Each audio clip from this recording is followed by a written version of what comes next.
Hola, benvinguts! Avui veurem com fer un càlcul d'una mitjana i error estàndard amb Excel.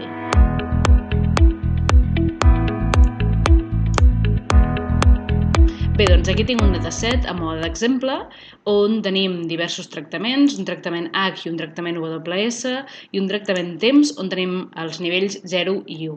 I tenim tres variables, FVFM, Relative Water Content i el contingut de clorofil·les foliars. Llavors, a mode d'exemple, simplement imaginem-nos que tenim aquestes dades i volem extreure'n diferents mesures d'estadística descriptiva. El primer de tot és intentar conèixer una mica les funcions que farem servir. Per exemple, una funció molt interessant és la de comptar, i això ho fem en anglès amb la funció count. Seleccionem, per exemple, aquest rang de dades, tanquem parèntesi i ens diu aquí hi ha 10 dades. Imagineu-vos que volem saber si en tots els tractaments hi ha hagut el mateix número de rèpliques. Doncs, per exemple, simplement podem copiar aquesta funció aquí i amb el count ja ens agafa aquest nou interval d'aquestes dades amb el tractament WS i comprovem que també són 10. Per exemple, podem copiar aquestes dues dades aquí, aquestes dues funcions aquí sota i veiem també com el número de rèpliques són 10. Aquí podríem posar nombre de rèpliques, o n. Que ho fem amb la funció count. Un altre paràmetre estadístic que ens pot interessar per descriure les nostres dades és la mediana. La mediana ens busca el centre de les nostres dades en termes de densitat i per tant ens buscarà on es troba el valor mitjà de les dades en termes de freqüència. La podem estimar amb la funció median. Per exemple, tornem a seleccionar aquestes dades. M'he passat un, ara sí. En aquest cas és 0,81.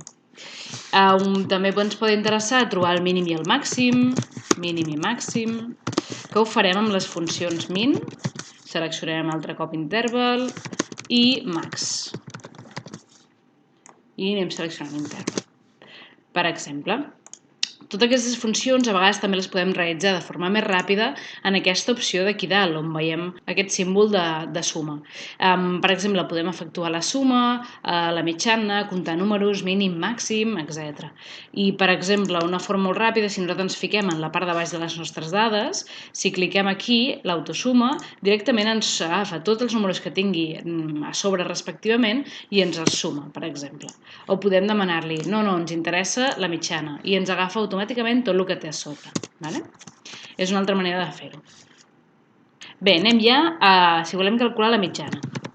Si volem calcular la mitjana, altre cop és simplement aplicar una fórmula. La fórmula en anglès, average. Seleccionem el nostre interval i tanquem parèntesi. Recordem que, per exemple, ara ràpidament podem copiar tots aquests valors aquí sota i respectivament ens agafarà el nostre rang d'aquí avall. Per exemple, ho farem en tots i així el tindrem. Ara volem calcular el nostre error estàndard.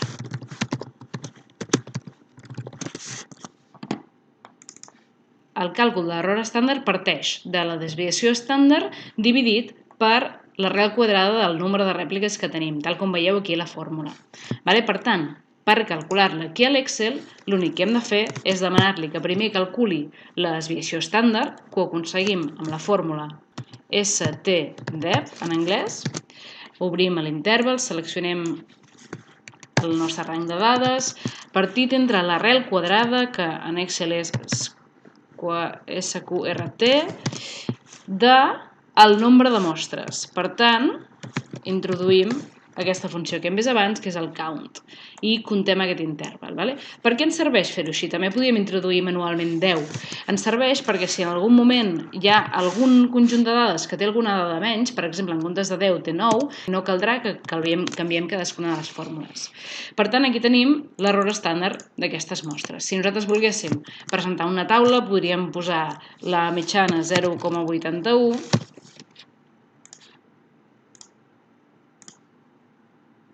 i insertar un símbol més menys 0,005. Aquí tindríem mitjana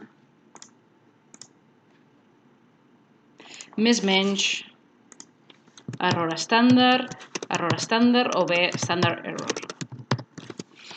Per exemple, si volguéssim passar a algun tipus de notació d'aquest tipus.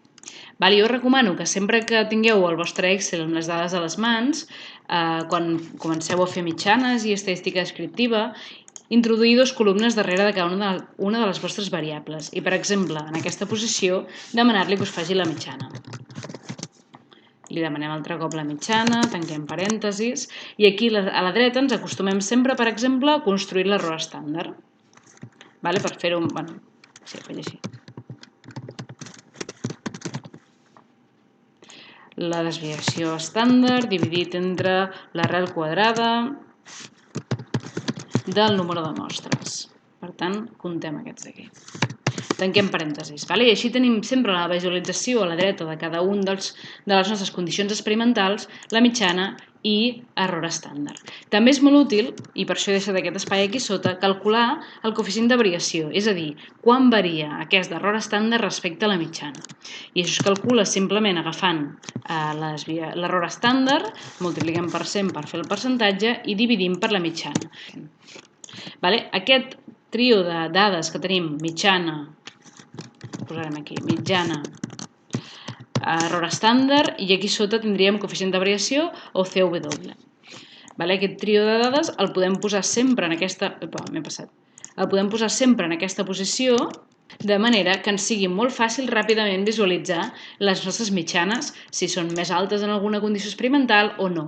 I, per exemple, si alguna condició experimental té un coeficient de variació més alt que la resta. En aquest cas, per exemple, veiem com aquesta condició experimental té el major coeficient de variació, però tampoc és molt més gran que la resta.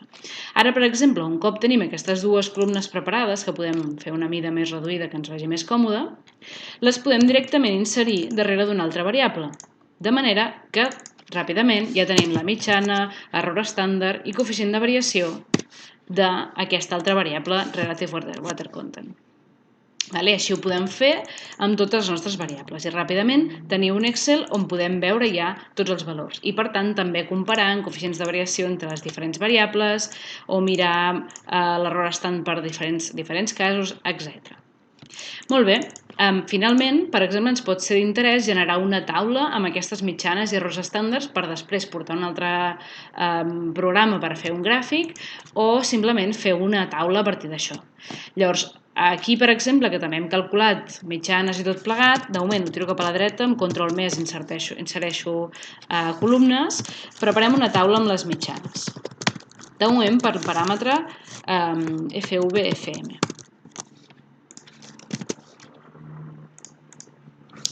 Per exemple, per fer-ho al màxim de ràpid automàticament, podria agafar aquesta cel·la que em marcarà el tractament, aquesta que em marcarà el temps, i aquí ens agafarem la mitjana i aquí l'error estàndard.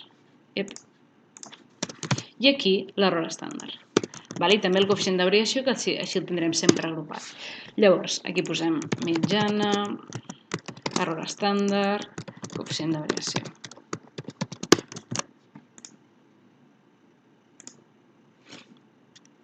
Ho posaré més avall perquè es pugui veure també, això més amunt, que es pugui... està aquí. Que es pugui veure que això és treatment i això és time. Poso una recta que es quedi tot el mateix format. Llavors, ara, per exemple, si ens interessa tenir la mitjana del següent bloc de tractaments, la següent condició experimental, en realitat només ens cal copiar això d'aquí, 1, 2, 3, 10 cel·les cap avall. Ho faig. 10 cel·les cap avall vindria a ser, a veure si l'encerto, no l'he encertat, he d'anar 2 cap amunt. Copio i enganxo. Ara sí que l'he encertat i aquesta correspon, ho podrem veure més bé si clico aquí, correspon a aquesta línia d'aquí. Llavors, ara això ens ha sortit molt avall, ens ha sortit 10 cel·les més avall. Llavors, per portar-ho amunt, si jo faig copiar i enganxar aquí sobre, se'm posarà una posició que jo no vull. Per exemple, aquí m'està agafant aquest valor d'aquí que no és correcte. Llavors, perquè es mantingui aquest link cap a les dades, de manera que quan nosaltres modifiquem es mantingui la relació, l'únic que he de fer és arrossegar aquestes dades d'aquí. Fixeu-vos que ara sí que es manté el link en aquesta cel·la d'aquí baix. Faig el mateix, 10 cel·les cap avall, crec que era per aquí, no? 10 cel·les cap avall respecte a aquest, un més amunt. Ara sí, aquest d'aquí és la següent condició experimental, i altre cop l'arrossego cap aquí dalt. Faig el mateix amb l'últim, m'he equivocat per un, ho he de pujar un. Sempre intenteu anar comprovant que està ben linkat, la primera vegada que ho prepareu.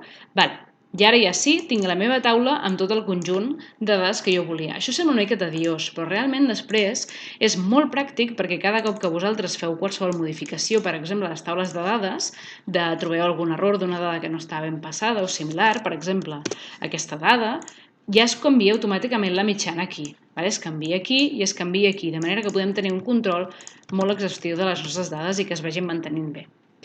També, per exemple, serà molt útil quan jo ara he fet la taula de mitjanes per a aquesta primera variable FVFM. Si la vull fer per Relative Water Content, l'únic que em fa falta és copiar aquesta taula 2 caselles cap a la dreta.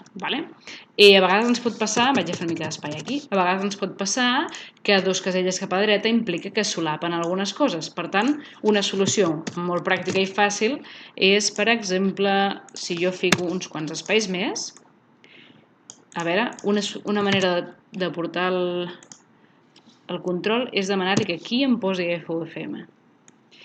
Si jo ara copio i enganxo aquí, efectivament, ara aquí ja m'ha agafat les mitjanes per Relative Water Content. Fixeu-vos que, per exemple, si faig clic aquí, m'ha agafat aquesta mitjana d'aquesta primera condició experimental. Si jo ara, per exemple, elimino aquestes columnes que he ficat perquè em fos fàcil crear la taula, no passa res, la taula es manté perquè els links estan estables més endavant. Us recomano molt fer servir aquest mètode per crear les taules. Molt bé, doncs fins aquí aquest vídeo per saber calcular la mitjana i error estàndard de les vostres dades. Qualsevol comentari que tingueu me'ls deixeu als comentaris, em dieu què us ha semblat i si us interessa qualsevol altre aspecte de coses bàsiques amb Excel també m'ho deixeu als comentaris, que hi faré una ullada. Molts ànims!